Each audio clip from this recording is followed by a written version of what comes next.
Bonjour les Gémeaux, bienvenue sur votre nouvelle vidéo des énergies sentimentales pour la période du 15 juillet au 15 août déjà. Ça passe tellement vite, j'espère que vous allez bien les Gémeaux. Je me permets de vous rappeler simplement que ces énergies sont générales, donc si vous voulez des compléments, vous pouvez aller voir votre signe ascendant et votre signe lunaire. Alors, pour ce tirage, j'ai utilisé le 77 d'Alias Kay. On aura un arcane majeur du tarot de Botticelli, on aura 3 cartes de l'oracle, l'améthyste Love Oracle, une carte des sirènes et des dauphins et une carte de l'oracle des amoureux de Tony Carmine Salerno. Allez, on y va, on va voir ce que l'Alias Kay nous donne. Alors, on a la carte de la seringue avec les dépendances. On a la carte de l'automne. On a la carte du silence. On a la carte de l'amitié. Du bébé. De la bougie. Et de la dualité. Est-ce que vous voyez tout? Ouais, ça va. Vous êtes flou, mais vous voyez. Alors. Juste déflouter. Est-ce qu'on peut déflouter? Voilà, on est bien. Alors, il se pourrait qu'il y ait une certaine dépendance avec une personne pour vous les Gémeaux. Alors, pour moi, là on est sur la période de l'automne, donc pour moi ça serait, alors automne, septembre, octobre, novembre. Alors ça peut être une personne soit du signe de la Vierge, soit Balance, soit Scorpion, et peut-être une partie des Capricornes, c'est possible si ça vous parle. Une personne de ce signe-là, en tous les cas, où il y aurait une dépendance. Et on n'ose pas forcément, on n'ose pas dire les choses, on n'ose pas parler, on n'ose pas dire qu'on se sent peut-être un petit peu étouffé. On n'ose pas s'exprimer vraiment. Par contre, on voit qu'on a des amis autour de nous, on a peut-être quelqu'un avec qui on peut en parler, mais on reste encore discret. Il y a une certaine timidité, d'accord? Alors peut-être que c'est une addiction qui peut être liée aussi à l'un de vos enfants. Alors je sais qu'on est dans le sentimental, donc voilà, mais j'en parle quand même. Ça peut être en lien avec un enfant, alors soit vous êtes une personne enceinte, soit vous désirez faire un enfant et il y a peut-être un souci médical lié à cet enfant-là, enfin à la création de cet enfant. Voilà, soit votre partenaire ne veut pas d'enfant. Enfin, en tout cas, il y a la dualité ici avec la carte 11. Hein. On est dans l'opposition, on est dans le conflit. Donc, il y a quelque chose que vous n'arrivez pas à résoudre, d'accord? On vous dit de garder la foi avec cette carte de la bougie. On vous demande de vous rester, de croire en vous, de croire en vos rêves, de faire des prières aussi à l'univers. On vous demande de vous confier, voilà, confiez-vous à cet ami sincère que vous avez autour de vous. Comme si, voilà, cette bouche qui vient susurrer à ce cœur des mots simples, des mots doux, des mots apaisants. Vous avez besoin de tendresse, vous avez besoin de caresses, vous avez besoin qu'on vous prenne dans vos bras. C'est vraiment le sentiment que j'ai. Il y a une dépendance ici avec une personne.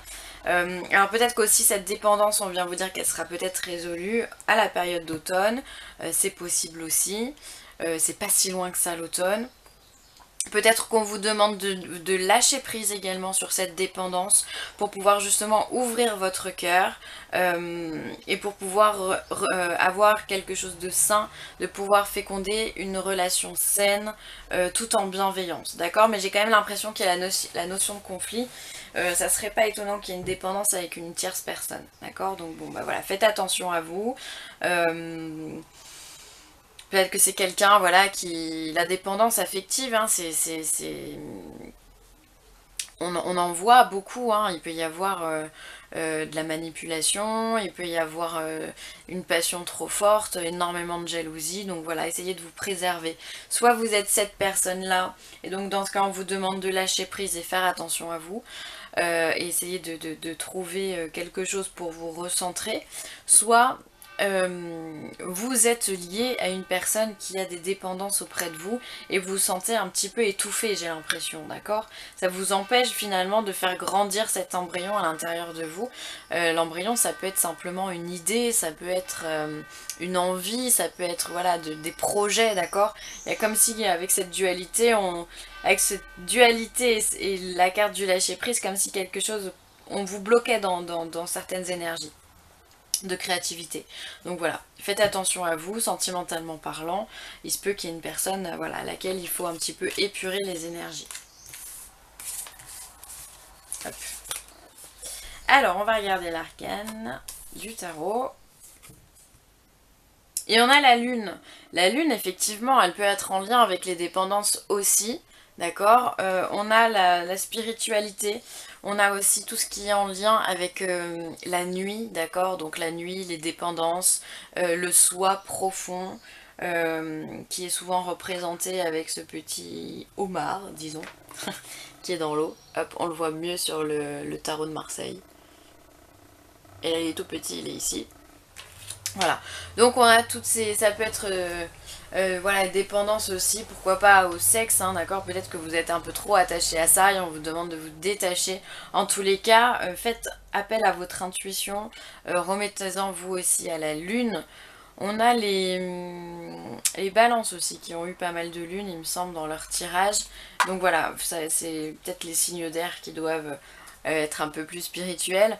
Mais voilà, on a cette notion d'intuition, de rêve, de nuit, de sexualité et de dépendance pour vous dans votre tirage. Ensuite, on vous parle de messages reçus, de communication. On vous parle de déménagement. Waouh, les choses bougent, donc c'est bien. Ça peut être la lune représente également le mouvement, donc oui, ça peut être ça. Et on vous parle également de réponses positives, on vous dit oui. Alors soit vous êtes dans une situation, comme on le disait, de dépendance affective, et là vous allez prendre les choses en main et vous allez bouger, soit vous allez trouver, enfin faire en sorte finalement de vous sortir de là, d'accord, et on vous dit que c'est la bonne chose, soit vous allez simplement accepter les choses telles qu'elles sont, et pourquoi pas déménager avec cette personne, enfin voilà, accepter qu'elle soit comme ça, ou elle accepte que vous soyez comme ça, à vous de voir. En tous les cas, vous allez en parler, vous allez réussir à vous exprimer. Donc dans un premier temps, on a quand même cette carte du silence où on ne parle pas assez finalement, c'est mon ressenti, et après vous allez avoir ce déblocage. On avait cette carte de l'amitié également.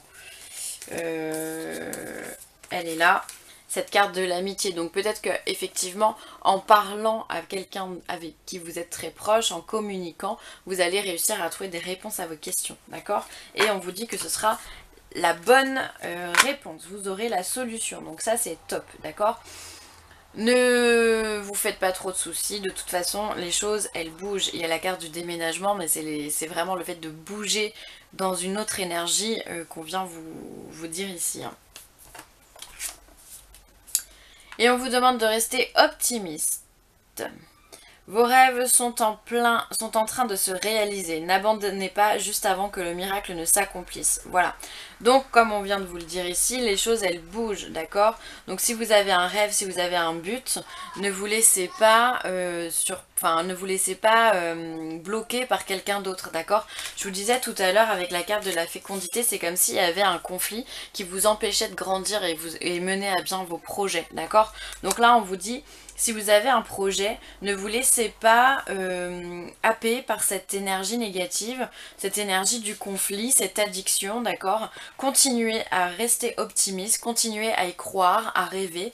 On avait la carte également de la bougie, d'accord? Où je vous disais de garder la foi. Donc on est en plein dedans. Si vous avez un rêve, continuez à y croire, les choses elles vont se mettre en place. Et ensuite... on vous parle d'union sexuelle. Honorez l'espace de chacun, là où vous êtes une âme éternelle, là où vous trouverez le vrai bonheur. Donc peut-être que vous avez aussi besoin de sexualité, ça vous ferait peut-être le plus grand bien. En tout cas, vous allez avoir une sexualité épanouie. Vous allez retrouver votre équilibre, hein, les Gémeaux. Hein. Donc ne vous laissez pas... Moi, ce qui me gêne finalement dans votre tirage, c'est cette carte-là, cette carte de l'addiction. Cette carte qui nous dit qu'il y a quelque chose qui ne va pas dans votre énergie, d'accord? Et la carte également du conflit. Donc, essayez de résoudre vos conflits. Peut-être que la sexualité peut vous permettre de résoudre vos conflits, soit intérieurs, soit avec l'autre. Si vous êtes en couple, peut-être que voilà, une petite réconciliation sur l'oreiller, ça peut être top aussi. Et sinon, bah, avoir... des relations sexuelles dans votre vie peut vous faire du bien et vous ouvrir finalement à cette capacité créatrice, d'accord? On a la carte du bébé certes, mais pour moi c'est la fécondation d'un projet, c'est la fécondation d'une envie. Donc ça peut vous ouvrir à ça. Voilà. Ce sont de belles énergies parce que les choses, elles bougent pour vous les Gémeaux. Donc, faut y croire, gardez la foi toujours, toujours, toujours. Croyez-y vraiment, c'est hyper important pour vous. Les choses vont se débloquer du côté sentimental. Voilà, vous allez arriver à concrétiser vos rêves sentimentaux. Donc ça, c'est top. Je vous embrasse très fort les Gémeaux. Si vous avez besoin de moi, n'hésitez pas, gmail.com, j'en perds mon latin. Je vous fais des gros bisous les Gémeaux et je vous dis à très vite. Bye.